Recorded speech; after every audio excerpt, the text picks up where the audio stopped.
ஆயிரமா பேர் படைச்சி வாரா பாருங்கம்மா, அவ யாரு மாரியம்மா.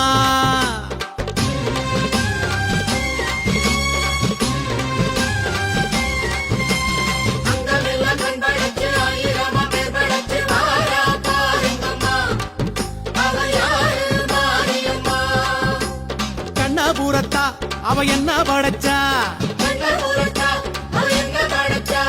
சித்திரையில் முத்தடுக்க கொள்ளிடத்து ஆத்து பக்கம் வாரா மாரியம்மா, இப்ப வாரா ஊர்வலமா. அங்கமெல்லாம் கண் படைச்சி ஆயிரமா பேர் படைச்சி வாரா பாருங்கம்மா, அவ யாரு மாரியம்மா.